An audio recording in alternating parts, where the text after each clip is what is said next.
Well, hello, everyone, and welcome to Good Night Qatar. It was a busy day, a typical day during the group stage. Yes, we were treated to 3 games. Did your body leave a dent in the couch? Anybody over there? I'm Annie Petrillo. Those are the boys, Gareth Wheeler, Oliver Platt, Jordan Wilson, and joining us live from Qatar. I bet he wants to go Betty bye soon. Good night, KJ. It's Kristian Jack who's joining us. We're going to be talking USA Wales out of the gate, KJ. That's the game that you were at, the beautiful stadium behind you. This game ruined my storyline as a host. I'm all about storylines. And I was going to say, we're 4 games into this World Cup and we have yet to see a draw. Oh, I jinxed it. 1-1 is the final between USA and Wales. USA striking first, KJ. Wales being awarded a penalty kick. Of course, it has to be Gareth Bale. What are your big takeaways from the match? Well, my big takeaway is this, that the World Cup was ignited by these 2 wonderful countries tonight, and an absolute fantastic game for the neutral. I have to say, I've been here 4 days now, and you start to forget a little bit of some of the things that you take for granted back home. The colors are very different over here. It's very dry, and some of the football games have been very dry and very dull. The game I went to, the World Cup opener was like that. The England game I went to earlier today, just soulless. Sometimes real football games sound different. This one sounded different. It sounded different for an hour before the game kicked off, and it sounded different throughout. The fans were into it for every second, cheering, going against the referee, getting the team up when they needed to, going at each other. It was a game that ignited the World Cup, and I was worried we weren't going to get them here. We're not, it's a very different kind of atmosphere here. The fans, thankfully, they showed up, and a brilliant spectacle. Pulisic on one side delivered for his team, and Bale on the other delivered for theirs. So a monumental night for the World Cup, Gary. 64 years. The Welsh really stepped up and have showed out in numbers in Qatar as well. I think we'll see more of that as the tournament goes on. But who's more happy with the results? Because England laid down the marker in Group B, didn't they, with the 6-2 victory? It was a game that neither side could really afford to lose. But who's happier tonight, KJ? Well, I think if you're the Welsh, you're very happy, Gareth, to be honest, because it looked like you were done at that point. I think the Americans were far better team for a majority of the match, certainly in the first half. Wales couldn't put, 4 or 5 passes together. You have to remember that Bale goal, not only did it rescue a point, it took 2 points away from the team they're battling to get into the last 16. It's effectively a 3-point goal. It's effectively a win. And that's how the Welsh celebrated it. And that's why I think they're thrilled based on the way that they played to get this point, Andy. Yeah, watching Wales sing the national anthem, and then there was a shot of the crowd and a woman crying as she was singing it. That was the first time I probably felt chills with this World Cup. But you mentioned it there where, the Americans seem to have been playing the better football. Do you think they gave that away? Do you think that Zimmerman penalty then was just unnecessary and gifted Welsh the draw? Well, yeah, naturally, ultimately, I think Wales, they played more direct. Kiefer Moore came in at halftime. What do we remember about World Cups? Teams that get direct can get results. Teams that win balls in the air, Ecuador, the Dutch, now the Welsh, are significantly making differences already. Day 2 of the World Cup, if you go direct, they did that in the second half. So I think that they played their part. The other thing I would say is, if you talk about handing it to the Welsh a little bit, the loss of McKennie having to come off, because he can't play 90 minutes, I think was massive for the United States. He dictated the game a lot with Pulisic. He's such a marvelous player. And I think that was a really difficult one for them. They can't replace a player like McKennie. And in the end, Ollie, I think if you're the US, it's definitely 2 points lost rather than a point gain. Yeah, it was another one of those performances, and we've seen it over a couple of years now with the US, where they just left you wanting a little bit, right? And I thought in the first half they were excellent. Wales were really poor. They looked like they were in real trouble at that point in the game. But you have to give the US credit as well for the way they played, particularly against the ball, to not allow Wales to get into any kind of rhythm or get out of their own half. And Moore obviously changed that by just giving them someone who they could stick the ball to and get off the pitch a little bit. But I thought the Americans were excellent through 45 minutes, or at least up until they scored, when I thought the drop-off kind of started a bit. But then you start to see some of the fragilities again in this US team, not being clinical enough, capitalizing enough on their good spells, looking vulnerable at times in certain areas at the back. Again, we talked about those aerial balls. And just the immaturity a little bit, I think, of a young team, which maybe you expect, not being able to put in a complete performance as opposed to a performance in spells where they're very good and spells where the game starts to go against them a little bit. So that's one that I think that will leave them frustrated tonight, because a win there with Iran losing by 4 goals to England, they've got 1 foot in the knockout stage if they win that game tonight. Mm-hmm. One of the, we always have to focus on players, KJ, and obviously when it comes to, Wales, it's going to be Gareth Bale. And when it comes to the Americans, it's going to be Christian Pulisic. And a lot of people even wondering, like, is this, is he going to live up to expectations that people have of him? I know he gets the assist on their goal. How did he look to you?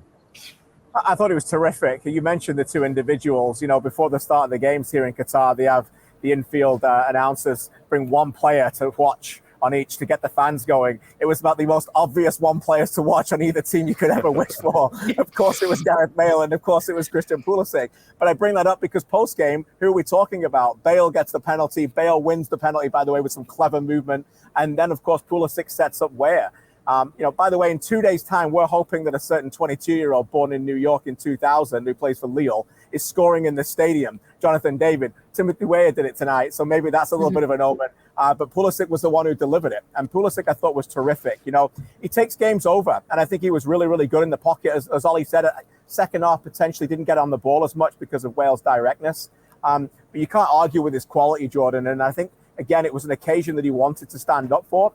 And Pulisic has shown in his career that he's never really too, intimidated by the big lights. Yeah. Yesterday, I spoke about the U.S. team, how they used to be formidable and used to kind of be bullies and very physical. And of course, right when I say something with my chest, they go around and have a performance where they were that. They were vibrant. They were spirited. They went out and pressed and made things really hard for the Welsh, especially in the first half. Now what we're looking at with this young group is, can you finish games? Can you come with that energy for 75 minutes, but that last 15 minutes of a match, can you really get over the hump? Keep the ball out of your box? Can you play and really control games? So it was great to see, because this side that I was not too optimistic about yesterday, they kind of blew the door open, and now I'm looking at them saying maybe they can do something in this group. Okay. Well, there you go. This one's 1-1 between USA and Wales. KJ, we appreciate you checking in. We actually have some reports from you from earlier that we're going to get to, because we're going to hear your thoughts on England and Iran. That's Kristian Jack in Qatar here on Good Night Qatar. So we say goodbye to him. And when we return, we're going to take a closer look at England's dismantling of Iran 6-2 and the Netherlands 2-0 win over Senegal. It's all right here on Good Night Qatar.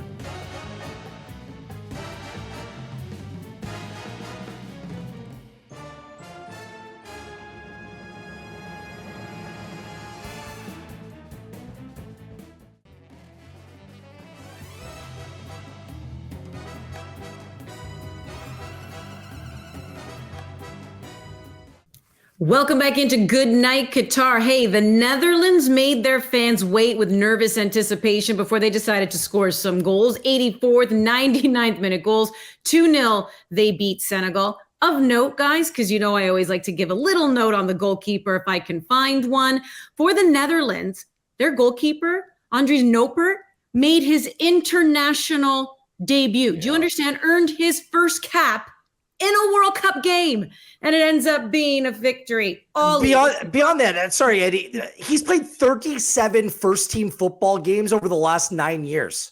Like, he's been a backup wherever he's gone his entire career. Backup. And he goes out and starts and comes away with a clean sheet in a World Cup game. It's just a fantastic story. Debut, beginner's luck, whatever you want to call it, doesn't matter. Netherlands walk away with that victory with a rookie between the sticks. Ollie, what's your biggest takeaway other than that pretty cool fact? Well, I've been debating whether or not I believe the Netherlands are an actual contender to win this tournament. I mentioned the other day that I had 8 teams that I think can win it. Platts potential prize winners, let's call them. And the Netherlands... You thought hard about that too, man. You thought hard about that. I might have prepared that one. I had to go on to thesaurus.com for a synonym for winner that began with P. Look, definitely the not Netherlands flat. for me. The Netherlands for me are 8 of 8 in my group of potential winners there, and they are teetering on the brink of me not really believing that they can go all the way. I think having a decent pathway is the main reason you can say maybe they can grind their way through here. But it does look a lot like Louis van Gaal's team in 2014, right? Where, it's not really the traditional Dutch kind of team that plays fantastic football and, will blow you away with attacking talent. It's a team that's probably not going to concede many goals and then can be opportunistic going forwards. And that's what they were in this game. So I'm not sure if they've got enough at the top end of the pitch to carry them deep into this tournament. Gakpo looks like a real good talent, a really exciting player who I'm sure will go to a high level. But him in his first tournament, is that enough on its own? Obviously, if they get Memphis Depay fully fit and available from the start, that will help a lot as well. I'm just not quite convinced that this team is there in terms of the real contenders at the minute. But look, they get 3 points on the boards and a good, obviously a very good chance now to progress to the knockouts and a favorable round of 16 tie. Mm-hmm. Jordan, there were some late goals in that one. What'd you make of it? I made that it was an exciting 0-0 game. That's hard for me to say because obviously I love goals and that's what changes the game. But if it ended 0-0, I said, man, these two teams are really going at it. Senegal came with physicality, but were pressuring the Netherlands at all times. The Netherlands look comfortable being back at the World Cup. It's a very, very interesting and exciting game that I was watching. The difference for me would be Mendy not having his best day. I will say a teaching moment for any young player watching at home is get across your man the same way that Gakpo did for the goal and for the header. Gets across the defender very well to get the header and to start off the Netherlands 1-0 lead. But Mendy, don't know him personally, but I'm sure he wants to look at those two goals. And don't know him personally, but for sure, I want him to look at those two goals. I wish, right? I know he wants to look at those two and feel like he could do better. The first one, maybe staying on your line and just seeing what happens, as opposed to you coming out and you're basically leaving an empty goal. And the second one, Ollie and I, Wheels, we talk about as well, is if you're making a save as a keeper, you cannot spill it. You got to push it away. And for the first shot on the second goal, he spills it. And for me, that has to be the big storyline because outside of Sadio Mane, and he's one of the top players, he's one of the top keepers in the world. You can't make these mistakes at the World Cup. Mendy was the top goalkeeper of the world last year. This is a top goalkeeper. It was a difficult game for the Netherlands, to be fair. But the significant loss for Senegal came before the tournament even started, losing Sadio Mane. If Mane plays in that game, maybe they can generate a legitimate chance. Like, for all the possession and positive play that they had, just nowhere near enough in the final third. I'll also give credit to the Netherlands because this is one of the reasons why I think they are a legitimate threat to go on and win the World Cup. They're excellent at the back. Like, they have top center backs. Timber didn't even play, and this guy could be in the starting center back for a number of different teams. The vast majority of teams in this World Cup. Frankie de Jong just controls the play so expertly in the middle of the park. I think that this Netherlands team, if they can prove that they have enough difference makers in attack, I think they can play with anyone in this tournament. And the fact that they didn't slip up in this game and they come away with the full 3 points, they're going to pick up 3 points against Qatar. So basically, if they draw their next game against Ecuador, they're into the next round of this tournament. They're through. It's done and dusted. So a win for them is huge, takes away some of the pressure that's upcoming in that game against Ecuador. Mm-hmm. All right, so there you go. Netherlands 2-0 over Senegal. And earlier today, we just had Kristian Jack on the show, but earlier he actually made his way to the England-Iran game. 6-2, the final for the Three Lions. Before we give our thoughts on the match, here are his. I'm here at Khalifa International Stadium, where Canada will take on Croatia in 6 days' time. And 6 was the magic number this evening for England as they beat Iran by 6-2, the most goals in a men's World Cup match since the 2014 semi-final when hosts Brazil were dismantled by Germany 7-1. In the end, England were rampant and Iran were rubbish in front of 45,000 plus, many of who were not even in their seats at the beginning of the match. Alleged issues outside the stadium stadium with the scanning of tickets certainly slowed the process and some traffic in the area as well. Once they got in there, the atmosphere was excellent. The Iranian fans were very loud and into the match, certainly until Bellingham opened the scoring, and they quietened after that naturally. England's Barmy Army were here, their large portion of fans singing again their usual chants, banging the drum and the trumpet being played. And we even had a rendition of Football's Coming Home late in the game as well, so you could clearly see that the hardcore fans were here. There was also a number of local fans again singing away, certainly looking like England fans, but a bizarre scene really when goals went in. When England fans were really cheering and chanting when the goals went in, a lot of these fans were waving flags and clapping. Certainly local fans here, not really used to that kind of celebration, I would imagine. It's a very different kind of thing. The thing you would see maybe in the 1950s and 60s when people would just get up and clap and wave some flags. Some British flags, not English flags, as well on sale here around the stadium. So some renditions certainly of older times, and not really things that you would see genuinely at a World Cup. The other thing you don't really see at a World Cup is a 19-year-old taking over the game, and that's what we saw on the pitch. It was a game for Jude Bellingham. Bukayo Saka was tremendous as well, but this was a match to be remembered by Bellingham, the Borussia Dortmund midfielder, who's only been alive for 5 World Cups.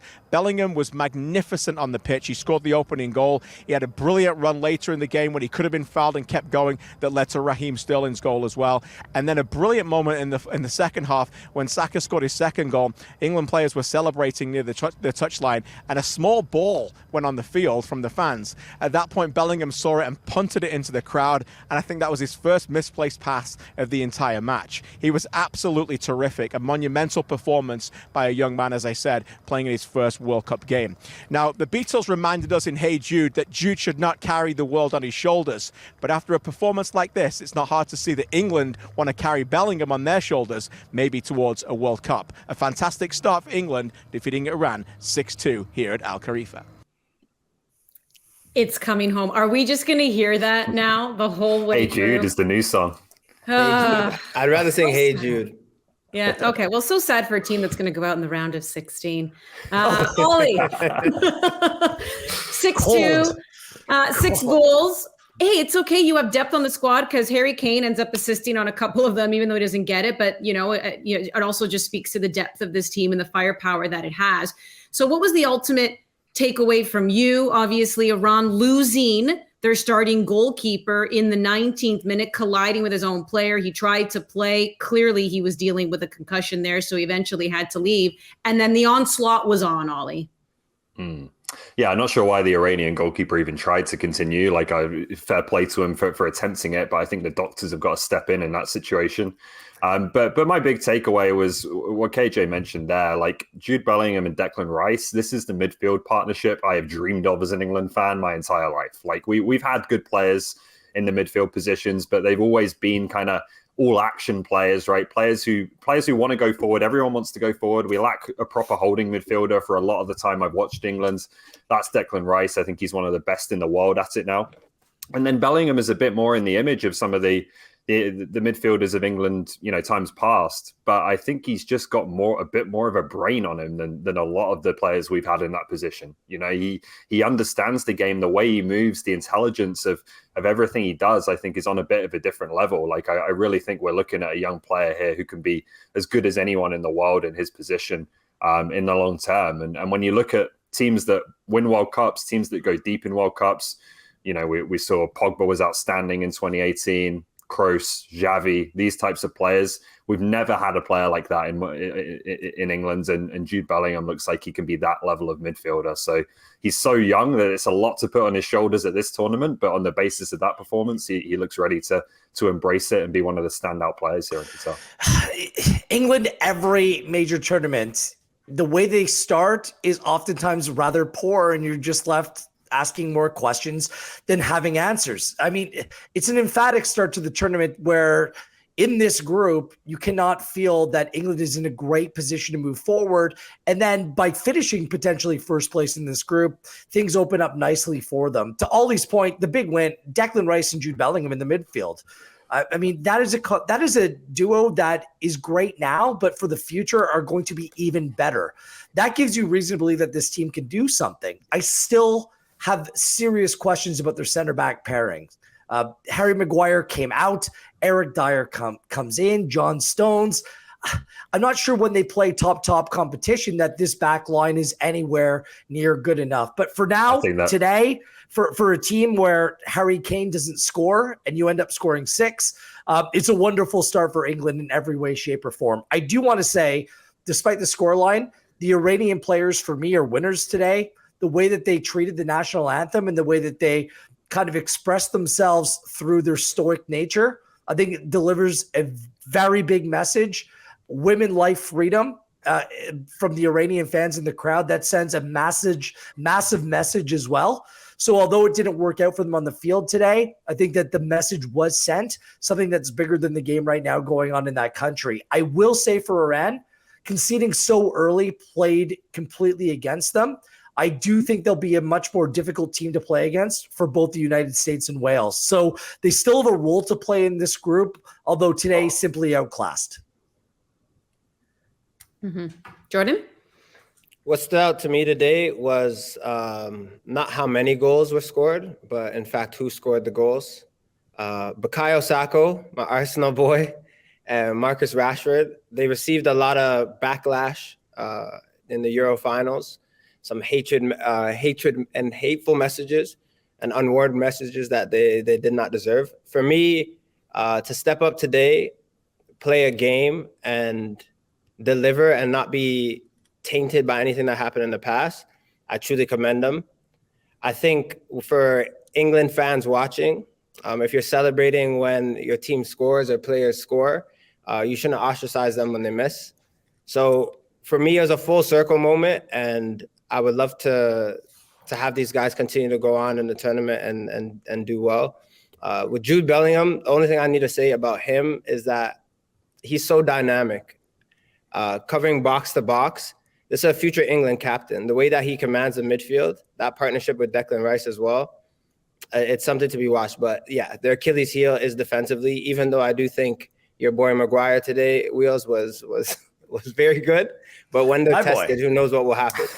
It's my boy, apparently. Look, let me ask you guys quickly. Let me just ask you guys quickly.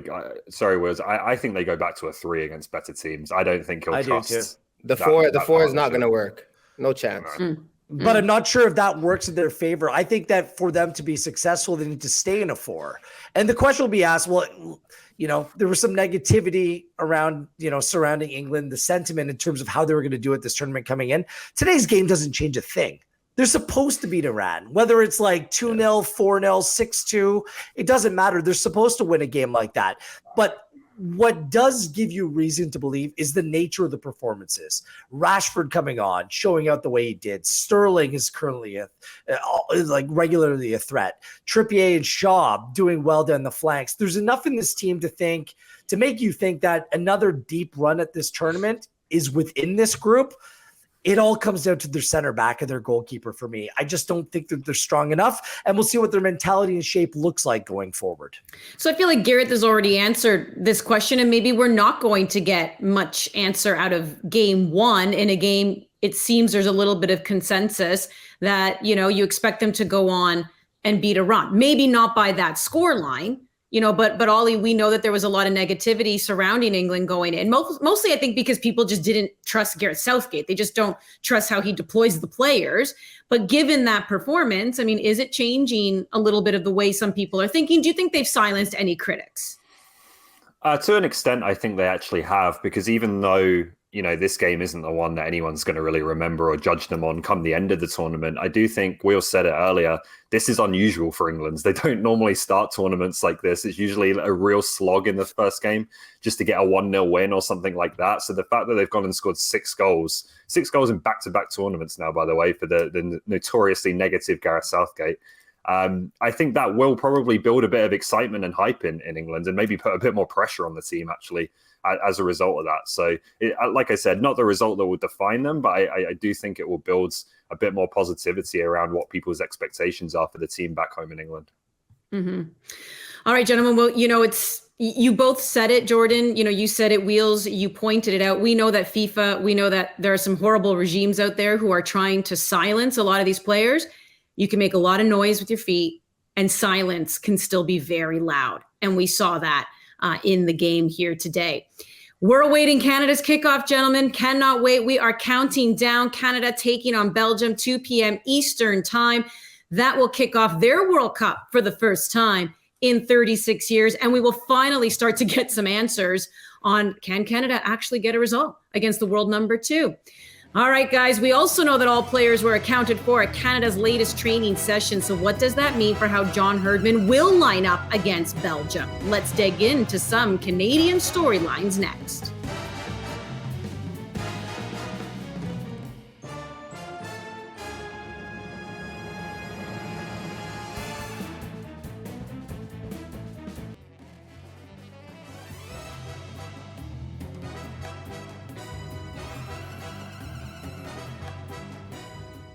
Welcome back in a Good Night Qatar. Andy, Ollie, Wheels, Jordan with you. Look at this board here. This is what I wanted to give a shout out to before we talk Canada, because yes, there's a lot of negativity, and we know the stories, and we're going to continue shining a spotlight on those stories. We're not going to let people get away with them, but there is a positive, guys, and that is we are going to see women for the first time ever be the referee at a men's World Cup. You saw there France's Stephanie Frappart. We've seen her before. Rwanda's Salima Mukasanga and Japan's Yoshimi Yamashita. They are part of the 36 referees selected by FIFA. So first time ever for the women at a men's World Cup. We are going to see 3 other women who will join them as line officials. So congratulations to those women. Congratulations on a first. Congratulations on evolving FIFA. Thank you very much. We are less than 48 hours away from Canada, Belgium. Practice happened. Everyone was accounted for. And when I say that, it's because Milan Borjan was there, Stefan Eustachio, Alphonso Davies. So I'm wondering then, Jordan, I'll just start with you. Which lineup decision do you think keeps John Herdman up at night? Ooh, thought about this long and hard, Andy. And I have to go with the midfield combination. Playing Belgium, you have to expect Canada will not have a lot of time on the ball, right? You have the likes of De Bruyne to look after. He's a handful for any midfield. So who's in there with Atiba? Yes, I'm saying Atiba's playing. Who's in there? Do you have Piet, who is a great player and covers ground, but maybe not as much ground as we would like in a game like that? You want someone who's a bit dynamic, can go both ways, who can play a bit of bully ball, tackle, make runs, be able to connect the defense and the strikers. Who goes in there? Kone, he's a bit raw, young, hasn't played in a big game. Do you gamble and go with him? Marc-Anthony Kaye, like who is the midfielder if Stefan Eustachio isn't ready to go and play for Canada? So for me, it's just figuring out if Eustachio's ready, we know our lineup. But if he's not, it's a big question of who he feels can go in and do a shift. And he can watch and see those guys at training, but we don't know. And that's a question mark I'm curious about. But you're starting Atiba, because I know Wheels, you're like, I'm not starting him. Or does your opinion change? 550 reasons why I'm starting Atiba. 20 years in why I'm starting Atiba. He's playing. You could take him out after 60 minutes, but he should be playing. Yeah. Yeah, I changed the way that I thought about that after seeing him in that last game against Japan, to be honest with you. You came over to the right side, Wheels. It's Missouri. It's the show me state. And right now, he is the best option available, even if he's not at 100% right now. And that's what he's not. To answer your question, Andy, what's keeping him up at night? Every little decision is keeping him up at night. It's not just about the lineup or picking the team. I think that largely picks itself, injuries pending. It's about the style of play, where you're going to find those areas of advantages. How are you going to defend this group? What are you going to do to deal with a Kevin De Bruyne, a true difference maker in the game that players like this, we've seen it already, are the ones that are match winners. Like, this is what's keeping you up at night, where to gamble, where you can afford to give something up, and where you need to be clinical and take something away. The way that their training sessions are structured, just kind of pulling back the curtain, they have a big picture training session, they have a defensive session, and they have an attacking session. Then you need to be good to go. Information is being shared and spread amongst this group for weeks now on end. Everyone understands the job that they need to do, but whether you want to tinker or adjust, and maybe you have cold feet in terms of some of the decision-making processes. These are the things that are going through John Herdman's head right now. And I don't think he will be settled until the whistle goes at 2 p.m. Eastern time on Wednesday. When you said everything's keeping him up, I thought you were going to say, what is he going to eat for dinner? How much time does he need to sleep? Yeah. His Where's he nightly going to go runs? shopping afterwards? But you have to also love the confidence, Ollie, of this team. You know, when asked if they could beat Belgium, you know, Jonathan David, and we just know he's so low key, but he's like, yeah. He was also asked about, you know, wanting to score that first goal ever at a World Cup for Canada at the Men's World Cup. And he's like, yeah, because whoever does that will be a hero. And I would like that to be me. There's a lot of confidence here, Ollie. Yeah, part of that is just Jonathan David's personality, because he's an unflappable, pretty quiet kind of guy, but doesn't really allow much to get to him, I don't think. But I also think, why would he be scared? Like, there's certain players in this team, Jonathan David, Alphonso Davies, even Tejon Buchanan and Stephanie Stakio are now at that Champions League level. Are they really going to be looking opposite them in this Belgian lineup? And I'm talking about the direct opponents in defense in particular that they're going to come up against. Are they going to be scared of that? Like, worried about that? Thinking that they're not at the level here to compete against these guys? Like, we know there's other areas of the team where Canada could have real problems here and are going to have a real challenge in front of them. When you look at De Bruyne and Hazard and Witsel and all of these different players that, you know, absolutely are capable of causing a much less experienced Canadian backline some issues. But in terms of the guys like David's, I don't think there's much here that's in front of them that's really going to be frightening them, if anything at all. I think they'll fancy their chances in an attacking sense, purely looking at those individual matchups again to emphasize that they're going to fancy their chances. But Ollie, do you know who else was confident ahead of their opening kickoff? Qatar. They thought they were going to come out and be able to play. Iran, of course they were. Like it. Look, we need to drill this home. Canada has never faced an opponent like Belgium since their last friendly against Brazil, which was 2 decades ago. Like, come on here. This is a completely different level. They've never played competition like this. They played Japan and Uruguay. Neither had a full complement of players. David does in club football, but not for the national team. Playing internationally is much different than playing club football. I understand this whole mentality, like nothing to fear. And you're right. I think they will go into that game with nothing to fear. That doesn't mean that when that game starts, that you don't become overwhelmed. It's about the reaction. Look, we've said everything there's need to be said. The players, they're going to say everything that needs to be said. It largely has already. It's about when that whistle goes, how does this team react? And I don't think any of us really know the answer to that question. Mm-hmm. We don't know. And we don't know Canada's ceiling. We've never been in a major tournament. The thing that we need to drive across is that we've already succeeded. We've qualified after 36 years. This is what we need. That is the base point. Anyone we speak to, Canada has not qualified since 86. I was not alive in 86. Were you alive in 86, Ali? No, not even. I was. Not even close. Not even. You guys aren't old. You guys are just mature. Don't worry about it, okay? What we're trying to say is experience, vintage. What we're trying to say is that Canada has done something that no one thought they would do. I didn't think they were going to do. So that is the base point. But they also are going into this game with nothing to lose. So I know, Wheels, you feel like maybe it's impossible for them to get a win. I do agree with the David and Goliath statement, but David also slayed Goliath. It could happen. A 1-0 win could happen. A tie could happen. We don't know Canada's ceiling. We don't know how good they could be in a major tournament. And that I would love to be in a position like Canada going into this game rather than Belgium that have to get a result. Mm-hmm. And I mean, I don't know what we also expect the Canadian players to say. Nah, man, I don't think we're going to score that first goal at the World Cup ever. I don't think we have a chance against Belgium. Like, come on, right? Like, they're saying all the right things, but I also truly, and I think we're all in agreement here, they believe in what they're saying. And that's pretty special. And we won't know until that final whistle goes after 90 minutes on November 23rd. But we also know that they will not be with Romelu Lukaku, right? So Belgium has actually said that not only is he ruled out for that game, but in fact, he's ruled out for the first 2 games. Ollie, is this a big deal or a little deal for Canada?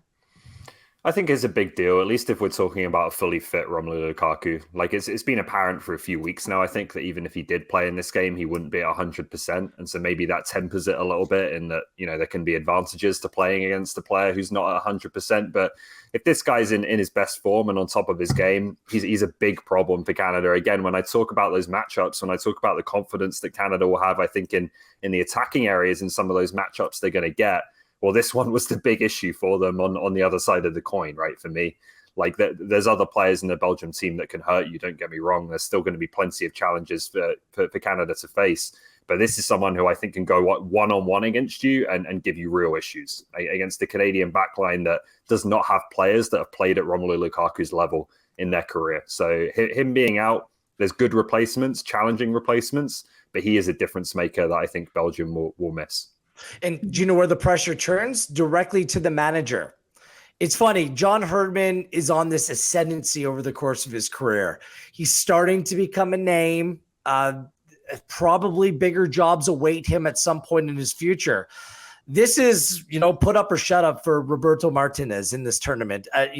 He's an extremely positive thinker, positive individual, very likable. But how good of a manager he is debated in circles. He has a team here that should go on, get out of this group, and make a long run in this tournament. Good managers find ways to compensate the loss of significant players, just like John Herdman dealt with no Alphonso Davies in half of the World Cup qualifying games. This team has enough talent in it to still get the job done without Lukaku, who obviously makes the team better when entirely fit. But this is a group that needs to really, all the pressure's on their shoulders and their manager right now. So it's up to him to find the best way forward without Lukaku in the team. All right. We thought we were in a treat today with 3 games. Tomorrow, gentlemen, on tap, 4 games. And Ollie, That's I know you're a one. Messi fan. Very early. Let's see just how dedicated you are to being a Messi fan. 5 a.m. Eastern against Saudi Arabia. Denmark taking on Tunisia. You got Mexico in France, Australia. And coming up, we're going to take a look at some of the top storylines heading into tomorrow's matches. How great does Messi need to be at the World Cup? Is Mexico in trouble? And is France done before they even kick a ball?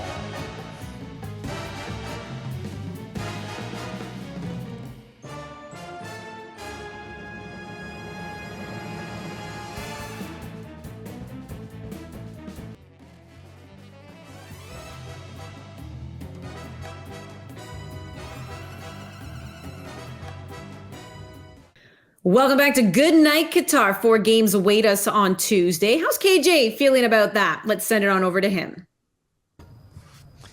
Tuesday at the World Cup is the first day with 4 matches per day and a legacy-defining World Cup starts, perhaps, for Lionel Messi. Lionel Messi's Argentina take on Saudi Arabia in Group C. Many people, of course, as I said, feel that Lionel Messi needs to win this World Cup in order to define himself as the greatest player to ever play the game. Now, there's some of us who don't believe that. An individual can't always be gauged on collective performance. I certainly believe in that as well. But what both of those camps will come together and agree on is this. This is his last chance. Messi said that himself in a press conference on Tuesday, and this is his best chance. Without doubt, Argentina have never been this good heading into a World Cup in the Lionel Messi reign. 36 games unbeaten, and they play Saudi Arabia, arguably the weakest team they will play at this World Cup. As I said, Messi met the media on Tuesday and was very, very bullish about their chances. Played them down a little bit, but of course gave Saudi Arabia some respect, but did say it was likely his last chance and seemed very excited about starting another World Cup. The spotlight in the media center also fell on another fellow Argentine earlier on Tuesday when Tata Martino met the Mexican press and felt like he had to defend himself a little bit and his job heading into a World Cup. A lot of the Mexican media there reminded him of the performances against the United States and particular Canada in the World Cup qualifying, but in the end, Tata said that they started to play well after those games, called those games very poor, and then said in the end they caught Canada up and finished joint on points at 22 in the CONCACAF World Cup standings. This is where we've come now, where Tata Martino and Mexico are judging Canada and being with Canada as a level of success. Of course, Mexico kickstart their World Cup here against Poland, and Martino said that we've been playing very good football now for a year. We played really well against Paraguay, Colombia, and Sweden, a game that he thinks might fit the formula that will be against Poland, where he expects Mexico to get a lot of the ball. I think Mexico are a good team. I think they're being a bit under the radar now because they haven't played well, certainly in qualifying. And Tata Martino, who will tell the Mexican media if the expectations he thinks are too high or too low, certainly started to play them up a little bit more than we've seen in his reign. Anyway, it should be a fantastic Tuesday. 4 games. Hopefully you can just put your feet up and watch them all. It should be exciting. We'll be on the way to Lusail to watch Messi in Argentina, and we'll report back on Tuesday. All right, thank you, KJ. Let's talk some of these points that he already brought up. We know in that game, Argentina, it's all about Messi kicking off the day here, Ollie. And I still have this image in my head of 2014, Argentina making it to the final against Germany, Germany scoring in extra time, absolute heartbreak. And we know they finally got Copa America, finally won that, even after, a few years ago, he missed a penalty kick, quit the national team, then ended up coming back. Will this prove to be Messi's finest moment? Well, I think KJ put it right there. It's probably his last chance, and it's almost certainly the best chance he has had to have his finest moment in an Argentina jersey. Too often throughout his career with this national team, it's been a bit of a case of, a teammate will say, I'm going to lay a 5-yard pass off to Leo here, and then, all right, off you go, do something, right? Produce something for us to win this game. This time it feels like he has a world-class team around him that's been built through qualifying over the last few years. There's real balance and quality in midfield, which has been an issue in the past. There's enough attacking talent around him that the focus can't entirely be on him if you're an opposition team, although a lot of it will be. And the defensive record has been very good. I have some questions about some of the individuals in that defense, and I think they'll be more tested at this tournament than they have been in the past. But overall, the record recently has been excellent. So this feels like it. Yeah, I don't think he needs to win this tournament to be considered the best player in my lifetime, at least that I've seen. But it will certainly put it beyond doubt if he's able to lift that trophy at the end of it. I think it's a false headline, to be honest with you, because it's not all about Lionel Messi, and that's what makes this Argentina team great. Like, he has great chemistry with Lautaro Martinez in attack, balanced at the back, balanced in the midfield. This is why this side has gone 35 games unbeaten. Look, like Saudi Arabia, this is like just it's another warm-up game for them, really. Let's be honest. Lionel Messi has 9 goals in his last 3 games. Italy haven't conceded in their last 5 games, scoring 19 in the process. That's including a 3-0 victory over Italy a few months back as well, Andy. So this Argentina side is absolutely loaded. The Saudi Arabia side, the second lowest ranked team in the tournament. They're making up the numbers for me. They've conceded 4 or more goals in 4 of their 16 games they played at a World Cup, and just coming away with 1 clean sheet. If this game's anything closer than 3-0, I'll be shocked. Mm-hmm. Jordan? We forgot Lo Celso, Dybala, Di Maria, like the likes of them. The team. It's not even the team. That's how good they are. Like, they just they're loaded. Depth, the quality. But Messi has had an unprecedented career. The things that he's won, the way that he's played, the way that he's changed the game, having a little 5-5 guy player, scoring headers, the way he just gets between players. It's unprecedented. This tournament for him is the icing on already a beautiful, big, luscious cake that he's already had for his career. I chose Brazil to win it, but I agree with Wheels. If Brazil doesn't win it, Argentina's a nice close second. I think that they have everything that they need. Yeah, I think that's a game I want to see in the semis, right? And then whoever wins that is going forward and could take it all. So let's just enjoy Messi at his last World Cup and enjoy everyone else that's also at their last one. Ronaldo being one, and probably Neymar Jr. as well. But Messi, what he's done and what he's accomplished, we just want to enjoy this moment with him. Since retired, but there's a really funny video out there that Sergio Aguero posted. He's obviously on his way to the World Cup either way, and he ended up on a flight with a bunch of Brazilian fans, and he's just ducking and trying to hide. That was a priceless video. Let me come back to you, though, Jordan. When it comes to Mexico, you don't really seem to be rating this side pretty high anyway. Gareth has pointed this out many times. They have made it to the round of 16 in every World Cup since 1994. That's a streak of 7. Do you think that streak is in jeopardy? I think it is. Now, I want to be clear. I don't think Mexico is not a good team. For some reason, I feel that Poland. I feel like they're even. I feel like tomorrow's game. I feel like it's an even game tomorrow, and I don't think there's going to be much that separates them. A 1-0 game. I do believe that the X factor in this is Lewandowski. That's what I believe. I believe his form with Barca, scoring 13 goals in 14 appearances. I think he's the catalyst. I think he's the difference. Also, too, I always struggle to say his name, but Swiderski from Charlotte FC. He's a player to watch out for. But it's going to be a close game. Both of these teams, they're not going to go and score 4 goals or 3 goals against someone. It's going to be tight to the wire. So there's a stat that I saw in 2019, since 2019, Lewandowski has never not scored in 4 games, and he hasn't scored in the past 3 games for Poland. So tomorrow being the 4th game, he can't break that curse. I feel like he's going to bag one and score. Gotta love it when stats support your storyline. But here, another stat though, Wheels, is we know that champions have problems in the next World Cup. For France, injury already is attacking their squad. Do you think that'll derail their chances? Do you think this group's already this team's already in trouble? Well, I just think that they're playing a familiar team. When the draw came out and they have Denmark, they were probably thinking to themselves, again, really? And I think that familiarity doesn't play in their favor. Denmark was in their Nations League group, was in their World Cup group in 2018. And this is a well-versed Danish side and a side that's healthy. That's not the case with France. No N'Golo Kante, no Paul Pogba. Rafael Varane's just coming back from injury. Now Karim Benzema is up there in attack. And I've heard people say that, Olivier Giroud can step in. He's a completely different player. What Benzema, the best player in the world last year, by the way, who's a true difference maker, him not being there heaps the pressure on even more so on Kylian Mbappe. Like, this is his tournament, right? I know he's a World Cup winner. I know that France are the reigning champions, but for France to be the side that we think that they can be, Mbappe has to be that next level player. There's an argument to be made, and I kind of subscribe to it. He's the best player in the world today. And if Mbappe can be this player in this tournament, then perhaps some of those worries are alleviated. But make no mistake, no Benzema in this team is a game changer and brings life to sides like Denmark that think that they could have a real good chance. Remember, win this group and you avoid Argentina potentially in the round of 16. So there's not much to be just between these two teams for me. Perhaps Mbappe could be the difference.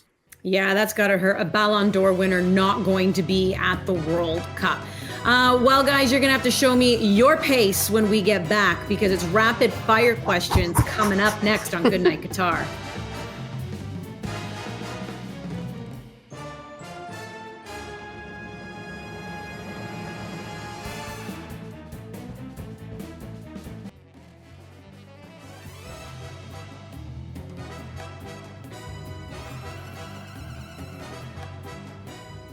Welcome back into Good Night Qatar. We're playing a little game of either or. Jordan, I feel like this is your first time playing it. So I'm going to let you watch the boys a little bit here and let's see what happens.